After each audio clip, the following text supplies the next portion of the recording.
আজি আত্মনিৰ্ভৰ আঁচনিৰ নতুন আপডেট আহি গৈছে। সেইটো আপডেট হ'ল যিসকলে আত্মনিৰ্ভৰ আঁচনি 2.0 এপ্লিকেশ্যন কৰিছে, এতিয়া কিন্তু সেইসকলৰ কাৰণে আজি ভাল খবৰ আহি গ'ল। যিসকলে এইবাৰ আত্মনিৰ্ভৰ আঁচনিত আবেদন কৰিছে, এইবাৰ কিন্তু প্ৰায় ৭০,০০০ লোকে আত্মনিৰ্ভৰ আঁচনিৰ ফাৰ্ষ্ট কিস্তি লাভ কৰিব ১ লাখ টকাৰ চেক। এতিয়া যিসকলে আত্মনিৰ্ভৰ আঁচনি 2.0 এপ্লিকেশ্যন কৰিছে, সেইসকলে কিমান তাৰিখৰ পৰা চেক লাভ কৰিব ১ লাখ টকাৰ, আৰু কোন ডিষ্ট্ৰিক্টত কিমান তাৰিখে ১ লাখ টকাৰ চেকটো বিতৰণ কৰা হ'ব, বা আপোনালোকে আত্মনিৰ্ভৰ আঁচনিৰ পইচাটো লাভ কৰিব নে নকৰে, আজি এইটো ভিডিঅ'ত সম্পূৰ্ণ প্ৰচেছ দেখুৱাই দিয়া হ'ব।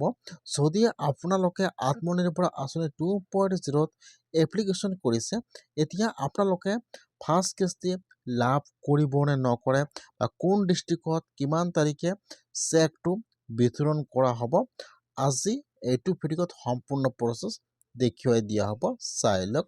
এতিয়া আপোনালোকে ফাৰ্ষ্ট কিন্তু এইটো অপশ্যনত আহি সকলো প্ৰচেছ জানিব পাৰিব। মই কিন্তু আপোনাৰ সুবিধাৰ কাৰণে অপশ্যনৰ লিংকটো মোৰ ডিছক্ৰিপশ্যনত দি দিছোঁ। আপোনালোকে ডাইৰেক্ট ক্লিক কৰি ফাৰ্ষ্ট এইটো অপশ্যনত আহি যাব। এইটো অপশ্যনত অহাৰ পিছত অলপমান তলত আহি যাব, ইয়াত চাব দিয়া আছে, ফাৰ্ষ্ট চাব দিয়া আছে ডেট, কিমান তাৰিখে কোনটো ডিষ্ট্ৰিক্টত চেক বিতৰণ কৰা হ'ব। ৭ ফেব্ৰুৱাৰীৰ পৰা কিন্তু চেক বিতৰণৰ কাম আৰম্ভ হৈ যাব। যিসকলে আত্মনিৰ্ভৰ আঁচনি 2.0 এপ্লিকেশ্যন কৰিছে, এতিয়া কিন্তু সেইসকলে ৭ ফেব্ৰুৱাৰীৰ পৰা ফাৰ্ষ্ট কিস্তিৰ ১ লাখ টকাৰ চেকটো লাভ কৰিব। ৭ তাৰিখে কিন্তু কামৰূপ ডিষ্ট্ৰিক্টত চেক ফাৰ্ষ্ট বিতৰণ কৰা হ'ব। ইয়াত চাব এইফালত ডেট দিয়া আছে, আৰু এইফালত আপোনালোকৰ ডিষ্ট্ৰিক্টৰ নাম দিয়া আছে। এতিয়া আপোনালোকে কোনটো ডিষ্ট্ৰিক্টৰ হয় এবাৰ কমেণ্ট কৰি জনাই দিব যে আপোনালোকে কোনটো ডিষ্ট্ৰিক্টৰ পৰা ভিডিঅ'টো চাই আছে। ইয়াত ফাৰ্ষ্ট ডেট দিয়া হৈছে, আৰু এইফালত ডিষ্ট্ৰিক্টৰ নাম দিয়া আছে যে কোনটো ডিষ্ট্ৰিক্টত কিমান তাৰিখে চেকটো বিতৰণ কৰা হ'ব। ইয়াত যিহেতু ডেট দিয়া আছে আৰু ইয়াত ডিষ্ট্ৰিক্টৰ নাম দিয়া আছে, এতিয়া আপোনাৰ ডিষ্ট্ৰিক্টত এটা কিন্তু সভা পাতিব, তাত কিন্তু চেক বিতৰণ কৰা হ'ব।